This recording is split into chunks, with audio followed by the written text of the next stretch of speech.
اور آنٹی ان کے پاس ہوتی۔ عادل گھر آتا، فرحانہ سے انکل کے لیے کھانا لے جاتا۔ اس دوران وہ کچن میں آ جاتا اور اس کے ساتھ باتیں کرتا رہتا۔ جب وہ سوپ وغیرہ تیار کر رہی ہوتی، وہ اس کی باتوں کے جواب میں ہوں ہاں کرتی رہتی۔ تب اس نے کہا، کیا بات ہے فرحانہ، آپ بولتی کم ہیں، حالانکہ آپ کی آواز ایسی ہے کہ بار بار سننے کو دل چاہتا ہے۔ اس پر بے اختیار وہ بول پڑی، باتیں صرف زبان سے ہی نہیں کی جاتی، کیا آپ نگاہوں کی زبان نہیں سمجھ سکتے؟ یہ اس نے بے باکی کے ساتھ بہت بڑی بات کہتی تھی۔ وہ تو جیسے موقع کی تلاش میں تھا، کہنے لگا، آپ تو پہلی نظر میں میرے دل میں سما گئی تھی۔ ڈر تھا کہ کچھ کہہ دیا اور آپ کو ناگوار ہوا تو ناراض ہو جائیں گی۔ جب سے آپ کو دیکھا ہے، جینے کا ڈھنگ آ گیا ہے۔ وہ نہ جانے اس قسم کی اور کتنی باتیں کہتا رہا اور فرحانہ ان باتوں کی بھول بھلیاں میں گم ہوتی چلی گئی۔ اس کے جانے کے بعد بھی وہ گمسم بیٹھی رہ گئی تھی۔ اگلے دن جب وہ آیا، اس نے دیکھا کہ فرحانہ ان کی باتوں کے جال میں الجھ گئی ہے۔ وہ بے چینی سے اس کا انتظار کر رہی تھی۔ اس کے آتے ہی دوسرا جال پھینکا، کہا کہ میں تم سے شادی کرنا چاہتا ہوں، انکل کی طبیعت ٹھیک نہیں رہتی، اچھا ہے کہ بیٹی کے فرض سے جلد سبکدوش ہو جائے۔ کیا واقعی تم مجھ سے شادی کرنا چاہتے ہو؟ ہاں، میں تم سے ہی شادی کو اپنے لیے سب سے بڑی خوش نصیبی سمجھوں گا۔ کچھ لوگ ہماری زندگی میں کچھ اس انداز سے داخل ہوتے ہیں کہ ہم کو پتہ نہیں چلتا کہ کب ہمارے دل میں آ سماتے ہیں۔ میرا خیال ہے ایسے لوگ خود بخود دل کی دنیا میں داخل ہو جاتے ہیں اور اپنی مرضی سے جاتے ہیں۔ تم بھی بلا ارادہ میرے دل پر قابض ہو چکی ہو۔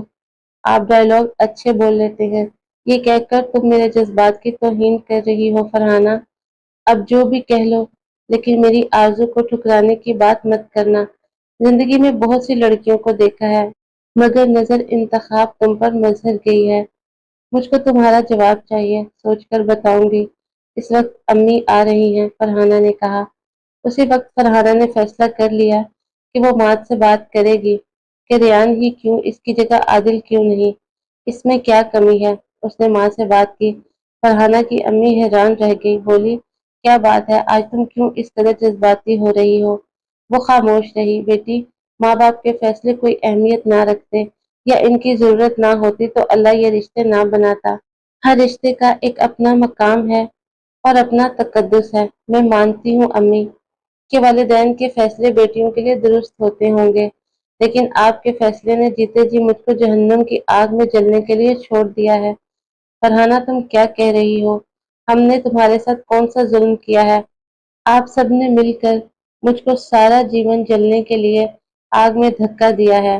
میں ہرگز 3 کمروں والے گھر میں بیاہ کر نہ جاؤں گی۔ مجھ کو خالہ کے گھر کا سوچنے سے ہی گھٹن ہوتی ہے۔ بیٹی کیا کہہ رہی ہو؟ رشتے مکینوں سے ہوتے ہیں، مکان سے نہیں۔ ریان محنتی لڑکا ہے، ایک نہ ایک دن ضرور دوسرا بڑا گھر بنا لے گا یا نہیں بنا پائے گا، اللہ جانے، لیکن میں یہ رسک نہیں لے سکتی۔ ماں، آپ کو میری زندگی برباد ہونے سے بچانا ہوگی۔ میں آپ کی منت کرتی ہوں، میری مدد کیجیے۔ مائیں اپنی اولاد کے لیے کیا کچھ نہیں کرتی، تو کیا آپ میرے لیے کچھ نہیں کر سکتی؟ اس کی منت سماجت پر تائی جی نے کہا، اچھا ٹھیک ہے، میں تمہارے پاپا سے بات کروں گی۔ رات کو جب سب کھانے پر بیٹھے، فرحانہ نہیں آئی۔ ماں نے کہا اس کی طبیعت ٹھیک نہیں ہے۔ کھانا کھا چکنے کے بعد تائی جی نے بات شروع کی کہ فرحانہ ریان سے شادی نہیں کرنا چاہتی ہے۔ وہ کہتی ہے کہ یہ منگنی توڑ دیں ورنہ میں کچھ کھا لوں گی۔ اس پر باپ اور بھائی سٹ پٹا گئے، حیران تھے کہ وہ ایسا کیوں کہہ رہی ہے کہ وہ غریب گھرانے میں شادی نہیں کرنا چاہتی۔ اس کے بھائی غصے میں آ گئے، یہ کیا بات ہوئی؟ بھلا یہ بھی کوئی بات ہے؟ اس نے یہ کیسے کہہ دیا؟ ہماری عزت اور غیرت کا معاملہ ہے، منگنی ہو چکی ہے، ہماری نظر میں ریان سے اچھا کوئی نہیں ہے۔ امی، آپ اس کو سمجھا دیں کہ جو وہ چاہتی ہے وہ نہیں ہوگا۔ غربت کے علاوہ ریان میں کیا برائی ہے، اور غربت دور ہو سکتی ہے، غریب ہونا کوئی عیب نہیں۔ ان کو اللہ نے اتنا رزق دیا ہے کہ عزت کی زندگی گزار رہے ہیں۔ امیری غریبی مستقل رہنے والی چیز نہیں ہے، ان کے یہ دن بھی بدل جائیں گے۔ والد اور بھائی صبح سب اپنے اپنے کام پر چلے گئے۔ فرحانہ نے ماں سے پوچھا، تائی جی نے اس کو رات والی گفتگو گوش گزار کر دی، سمجھانے کی کوشش بھی کی، وہ کسی صورت نہ مانی۔ اس نے فیصلہ کر لیا کہ اگر انہوں نے اس کی بات نہ مانی تو وہ بغاوت کر دے گی۔ اگلے دن عادل انکل کی طبیعت پوچھنے آیا تو اس کو دیکھ کر فرحانہ خوشی سے گلنار ہو گئی۔ جب سے اس نے عادل کی توجہ حاصل کی تھی، اس کو یہ گھر اور اپنے گھر کے لوگ پرائے لگنے لگے تھے۔ وہ صرف عادل کو ہی اپنا سمجھتی تھی۔ عادل تائی جی سے ملا، وہ بہت پریشان تھی۔ اس نے پریشانی کی وجہ پوچھی، تب انہوں نے بتا دیا کہ فرحانہ کی منگنی ریان سے ہو چکی ہے اور اب وہ ہم کو پریشان کر رہی ہے۔ تائی جی نے عادل کو گھر کا فرد سمجھتے ہوئے سارا احوال بتا دیا اور مدد کی درخواست کی۔ وہ سارا قصہ سننے کے بعد کچن میں گیا اور فرحانہ سے بات کی کہ تمہاری امی پریشان ہے، تم کیا کہتی ہو؟ میں نے جو کہنا تھا کہہ دیا۔ اگر تم نے مجھ سے شادی نہیں کرنی تو میں پھر بھی ریان سے شادی نہیں کروں گی۔ اچھا تو پھر تم منگنی توڑوا لو۔ تمہارے والدین نہیں مانتے تو ریان سے کہہ دو کہ تم اس کو ناپسند کرتی ہو اور شادی نہیں کرنا چاہتی۔ وہ اتنا ہی اچھا اور نیک ہے تو ضرور تمہاری رضا کی پرواہ کرے گا اور خود منگنی ختم کر دے گا۔ عادل دوہری چال چل رہا تھا۔ ادھر وہ فرحانہ کی والدہ سے کہتا کہ آپ کی لڑکی کو سمجھا رہا ہوں، وہ مان جائے گی، اور ادھر فرحانہ کو کہتا کہ فوراً منگنی توڑ لو، میرے پاس بہت بڑا گھر ہے، میں تم کو خوش رکھوں گا، شادی کے بعد ہم گھومنے جائیں گے، میں تم کو ساری دنیا کی سیر کرواؤں گا۔ وہ جب یہ باتیں سنتی اس کے دل میں ارمان مچل اٹھتے۔ اس کو عادل کے علاوہ دنیا میں اور کچھ نظر نہ آتا تھا۔ ریان ان کے گھر آیا، اس نے اس کے ساتھ سیدھے منہ بات نہ کی۔ اس نے پانی مانگا تو فرحانہ نے منگنی کی انگوٹھی گلاس میں ڈال کر اس کو دے دی اور کہا کہ پانی کی بجائے یہ انگوٹھی اٹھا لو اور غصہ پی لو، میں تم سے شادی نہیں کر رہی۔ یہ بات اس کے بھائی نے سنی تو وہ اس کو مارنے کو لگتا، لیکن ریان نے اسے تھام لیا اور ماں بھی درمیان میں آ گئی۔ ریان خاموشی سے انگوٹھی لے کر چلا گیا۔ تائی جی کسی کو بتائے بغیر عادل کے گھر گئی اور اس کی والدہ سے بات کی۔ اس خاتون نے کہا، آپ کو غلط فہمی ہوئی ہے، ہم اپنے بیٹے کی شادی طے کر چکے ہیں اور عادل کو بھی اس شادی پر کوئی اعتراض نہیں ہے۔ اگلے ماہ کی 10 تاریخ کو اس کی شادی ہے۔ یہ سن کر تائی کو سکون ملا، وہ گھر لوٹی تو کسی کو نہ بتایا کہ کہاں گئی تھی۔ منگنی کی انگوٹھی ریان کو واپس کرنے پر فرحانہ کے بڑے بھائی نے اس کو مارا تو اسے بخار ہو گیا، لیکن عادل نہ آیا تو اپنی شادی کی تیاریوں میں مصروف تھا۔ فرحانہ انتظار کرتی رہ گئی، وہ نہ آیا، اور پھر ایک دن جب وہ آیا تو اس کے ہاتھ میں شادی کا کارڈ تھا۔ وہ سیدھا تایا جی کے پاس گیا اور ان کو کارڈ دے کر کہا کہ آپ لوگ میری شادی میں ضرور آنا۔ اس نے فرحانہ سے بات تک نہ کی۔ اس کے آنے سے جو شہنائیاں فرحانہ کے دل میں بجتی تھی اب وہ نوحوں میں تبدیل ہو گئی۔ اب ہر شے روتی ہوئی لگتی تھی۔ اسے لگا جیسے کسی نے اس کے پیروں تلے سے زمین کھینچ لی ہو۔ اس کے جسم سے روح نکل رہی تھی۔ وہ بڑی مشکل سے خود کو گھسیٹ کر اپنے کمرے میں جا کر بستر پر گر گئی۔ تائی جی نے مجھے بلوایا کہ اسے دیکھو، اس نے کمرہ بند کر لیا ہے۔ میں نے اس کے بھائی کی منت کی، اس نے کھڑکی توڑی، ہم اندر گئے، وہ بے ہوش پڑی تھی۔ اسے ہاسپٹل لے گئے، 2 دن بعد اسے ہوش آیا۔ ڈاکٹر کو تمام احوال بتایا تو اس نے اس کو سکون کی دوائی دی۔ وہ 1 سال زیر علاج رہی، تب کہیں جا کر کچھ نارمل ہوئی۔ تائی جی اور ریان کی امی تو آپس میں سگی بہنیں تھیں۔ بہن نے بہن سے بیٹی کی طرف سے معافی طلب کی، خالہ نے معاف کر دیا اور ریان کو بھی منا لیا، دونوں کی شادی ہو گئی۔ کچھ عرصہ فرحانہ کھوئی کھوئی رہی۔ تایا کے پاس پیسوں کی کمی نہ تھی، انہوں نے ایک بنگلہ خرید کر اس کو فرنیچر سے آراستہ کر کے بیٹی کو جہیز میں دیا، ہر شے دی، یہاں تک کہ گاڑی بھی دی، اور ریان کو فیکٹری سونپ دی تاکہ ان کی بیٹی کو اپنے شوہر کی غربت کا احساس نہ ہو۔ یوں اللہ تعالیٰ نے ریان کو اس کی اچھائی کا ثمر دے دیا اور فرحانہ کو بھی اچھے برے کی پرکھ ہو گئی۔ اس کو ریان سے نفرت نہ تھی، نفرت و تبسم نے دلائی تھی، وہ بھی اس کی غربت سے۔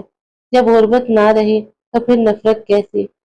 تو یہ ہے انسان کی ان بلند سوچوں کی اوقات جو حرص و ہوس کی تابع ہوں تو وہ ریت کے گھرولوں کی طرح گرتے ہیں۔